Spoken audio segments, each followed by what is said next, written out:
BigCountryPreps.com. I'm Evan Wren, and this is the Countdown to Two-A-Days series.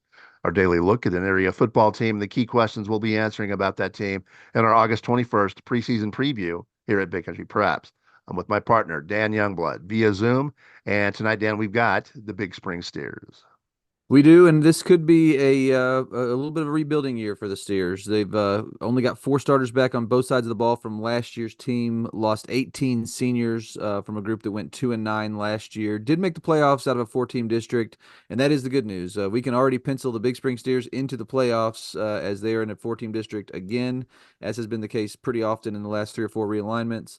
But I think when you look on paper, this is going to be a young team. This is going to be a very inexperienced team, and it's going to be one that's going to have to grow up real quickly if the Steers hope to, maybe get past an 11th game this year. So we'll talk a little bit about the questions that they face, the biggest questions they face going into the season. But just on paper, I think Coach Cannon McWilliams is going to have his hands full with a young group, and we'll just kind of see how much they can grow and progress over the course of the regular season. Before we get going on tonight's countdown edition, we want to remind you, YouTubers, to please hit the subscribe button. After that, please hit that little bell, and you'll get notifications each and every time that Big Country Preps comes up with a new video. Also, we'd like to thank a couple of our sponsors, beginning with For the Love of the Game Broadcasting and our old friend Terry Slavens, owner of KLAX 93.5 FM out of Brackenridge, 97.7 FM KATX out of Eastland, Classic Country AM 1330 out of Graham, 94.7 FM KWKQ out of Graham, KROO 1430 AM out of Breck, and KWBY 98.5 FM out of Ranger. That is For the Love of the Game Broadcasting. Also, Rob Durham, sales consultant at Bear Chevrolet Buick Cadillac up in Breckenridge. If you're in the market for a vehicle, give Rob a shot at 254-559-2266. He's one of the nicest guys you'll ever want to meet. That is Rob Durham up at Bear Chevrolet Buick Cadillac in Breckenridge. And with that, let's jump in. Let's talk about some of the biggest questions facing the Big Spring Steers this season. And unfortunately for the Steers this year, there are a lot of them. This is a group that, when I say they don't have a whole lot of returning production, they don't have a whole lot of returning production. Their leading returning passer last year threw for less than 400 yards. Their returning leading rusher rushed for less than 100, and their leading receiver that's returning received for less than 50. So they are going to have to find some playmakers and do so quickly if they hope to compete. And that'll be the challenge that Coach McWilliams and his staff have this year is just getting a lot of young players, a lot of inexperienced players up to speed quickly. They have some kids that got varsity time last year, and that's a positive. AJ Yanez got some time at the quarterback position, and he would be presumably the guy who will take the reins there.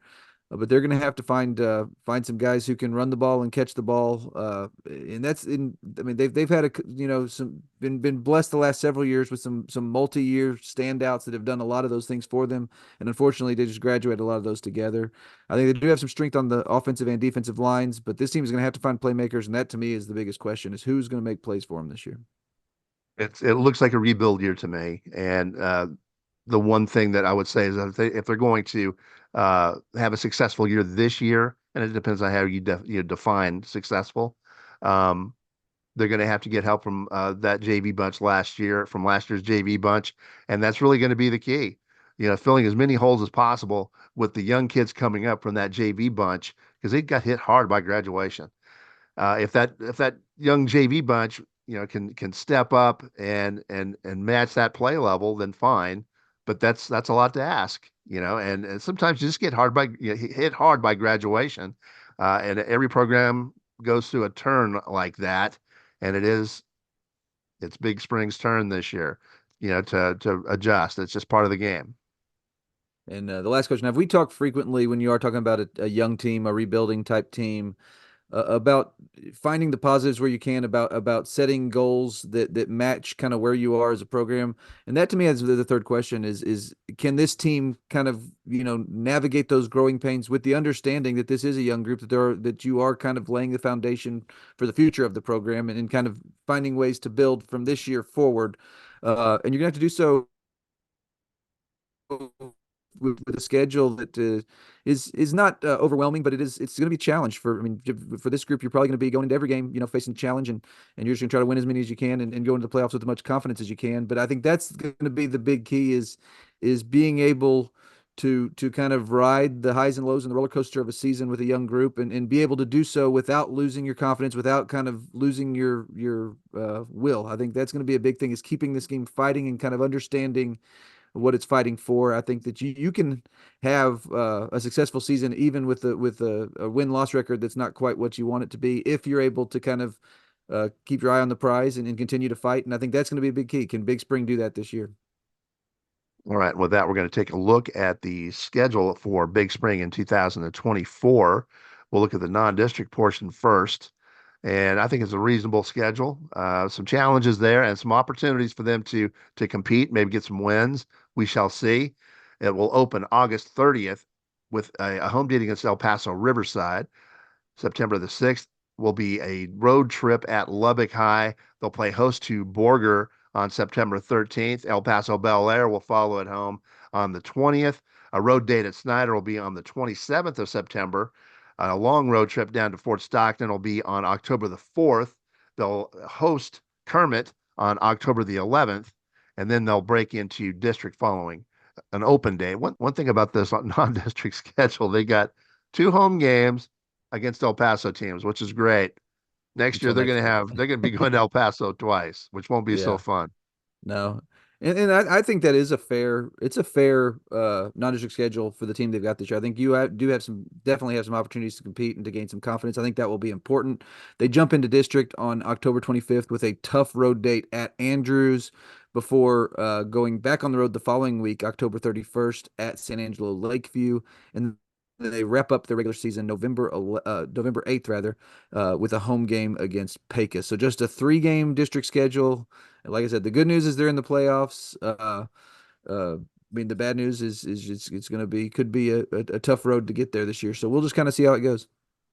The plus side of this, though, when you have a young team like this, the plus side is, and we've seen this happen many times, uh, well, regardless of what happens this year, and we're not discounting the possibility of them having a successful year. We're not doing that, but they are very young, and it looks like a rebuild to us. But they're going to bring back a lot of experience, in the coming years because of this. You got a lot of young players getting reps. So, look at it that way. Regardless of what this season turns out to be, got a lot of young players getting reps, getting experience, and that pays dividends.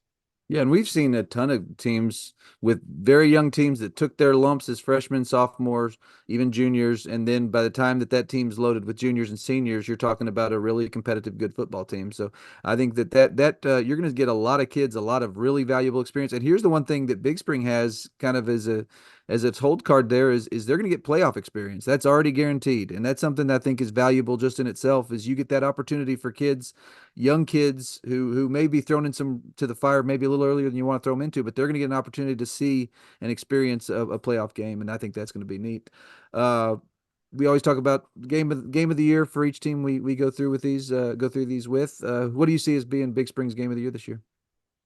I would say the Lakeview game on the road on the first would be a big one. Pecos on November the 8th would be another. Of course, you're in the playoffs already, so you're talking about seeding, and Mhm. those are the 2 games that are going to affect seeding for Big Spring. So those are the 2 most important games, as I see it. Yeah, no, I'm with you there. I think the Lakeview one's especially important because I think that one you got a real good shot at getting a win and evening your district schedule there, right district record there, and then giving yourself a chance to potentially take a 2 seed if you can defeat Pecos at home. So it's going to be interesting to see what kind of Big Spring does to the schedule. I think if they can keep the right mindset, there's a lot of growth that can take place this year for the Steers. And with that, it's time to wrap up this edition of the Countdown to Two-A-Days series, the Big Spring Steers. But before we do that, we want to remind you, August 21st, that's the big day. Don't miss it. That's our Big Country Preps preseason football preview. That's going to have a ton of material released that day. Don't miss the fun, August 21st. And this year it'll be even bigger than it has been in the past as we are adding 5 new schools to the coverage area. Those are Mineral Wells, Glen Rose, Graham, Toller, and Miles. So we are super excited to be adding those 5 to the bunch this year. We hope y'all are excited to follow our coverage of those schools throughout the school year. In the meantime, thank you for joining us for this episode of our Countdown to Two-A-Days series, and make sure you come back tomorrow when we talk about the Brownwood Lions here at BigCountryPreps.com.